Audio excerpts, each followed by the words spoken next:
Hello student, today we will start Maths 2 with second lesson Pythagoras theorem.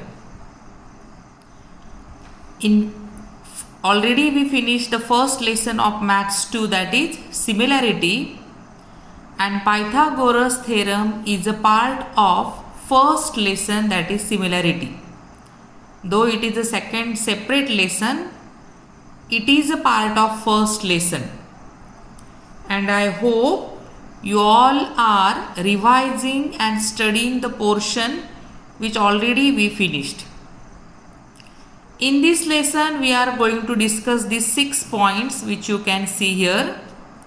First point is the meaning of the Pythagorean triplet, then similarity and right angle triangles. Third point is the theorem of geometric mean. Next is Pythagoras theorem. Here we will see the theorem with the proof. And the next point is application of Pythagoras theorem. And the last point is Apollonius theorem. Pythagoras theorem, this word is not new for you, because already you finished this in 7th standard. The introduction part of this lesson already you completed in standard 7. So once again I will revise it what you learn in 7th standard. In 7th standard you learn Pythagoras theorem is applicable on right angle triangle. So here in the diagram you can see triangle ABC is a right angle triangle because one of the angle is of 90 degree, and here in this triangle you can see angle B has the measure 90 degree. And so the opposite side of this angle B is AC. It is called as hypotenuse.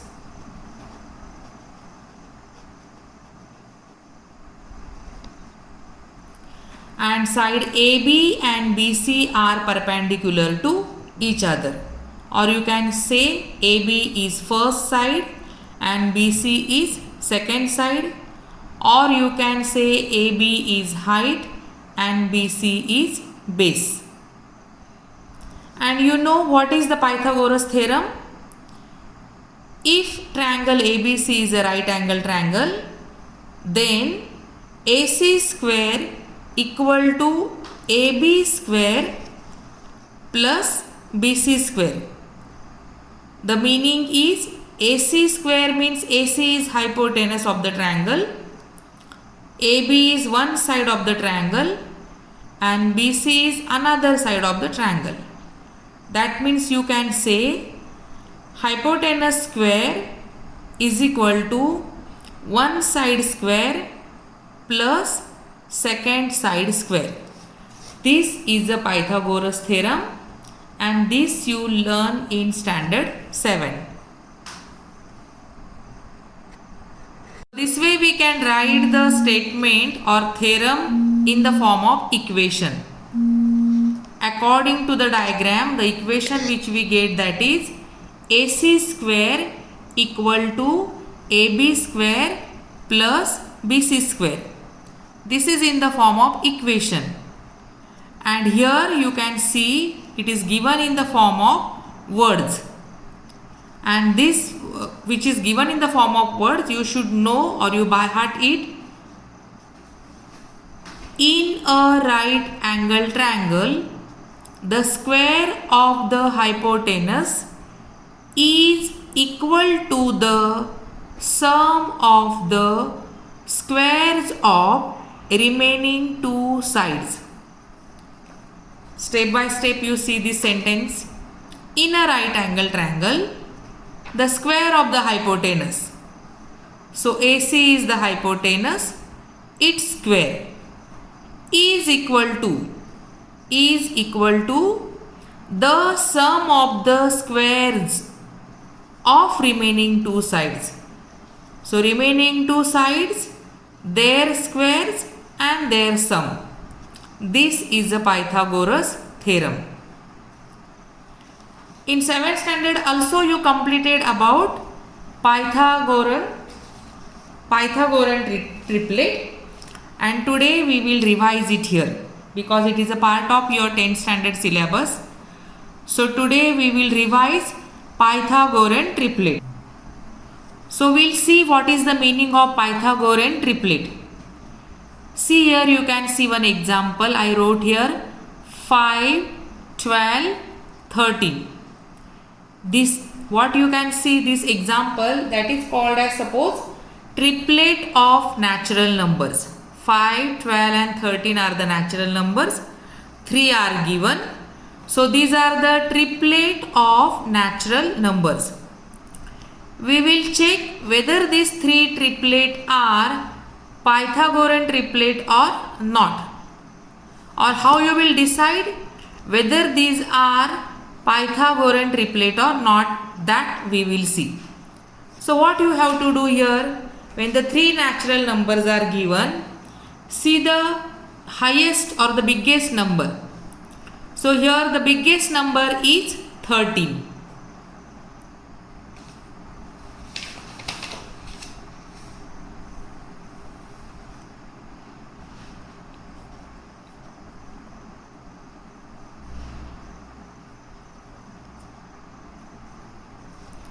Bigger number is 13. Its square is 169.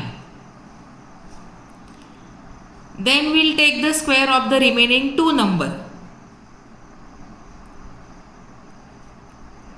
So first number, that is suppose 5, its square will be 25.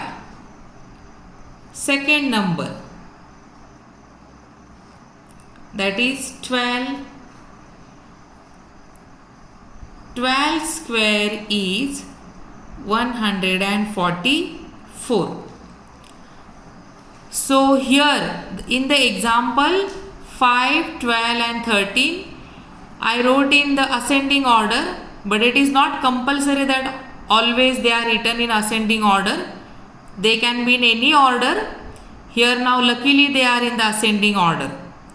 So whichever 3 numbers are given, you will select the bigger number, take its square. In these 3, the bigger number is 13 and its square is 169. Then out of these 3, one number or the first number is 5, its square is 25.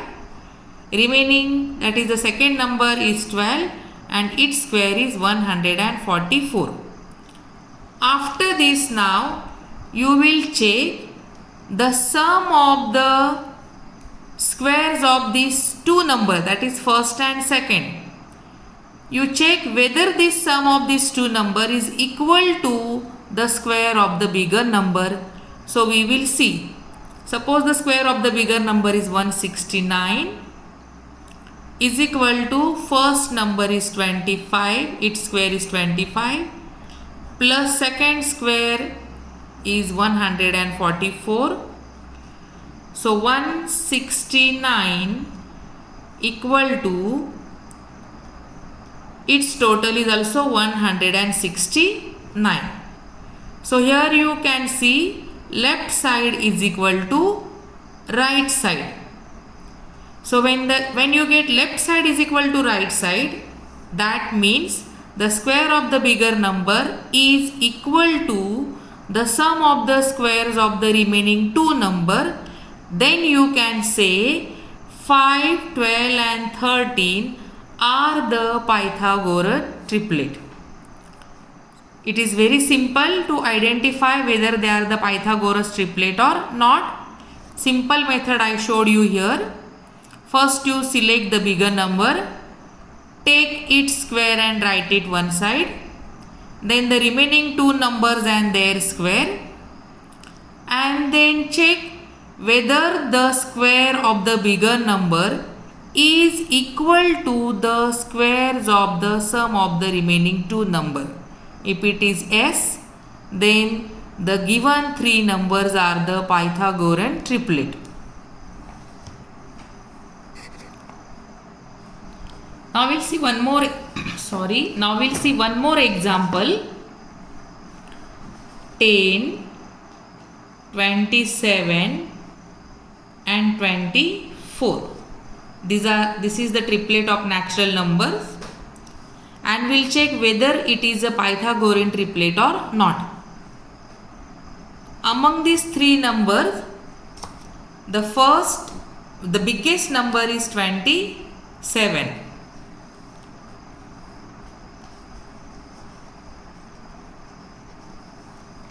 Bigger number is 27. Its square is 27 square is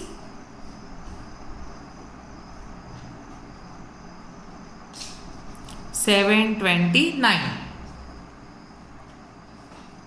Then we'll take the first number square, that is 10. Its square is 100. Second number 24, its square is 576. Now we'll check whether the square of the bigger number is equal to the sum of the square of the remaining two numbers. So the square of the bigger number is 729 is equal to square of the first number is 100 plus square of the second number is 576. 729 will come down as it is, equal to the total of this is equal to 676. So here you can see the left side is not equal to right side, or 729 is not equal to 676. So they are not equal to each other, and so you can say 10, 27 and 24 are not Pythagorean triplet.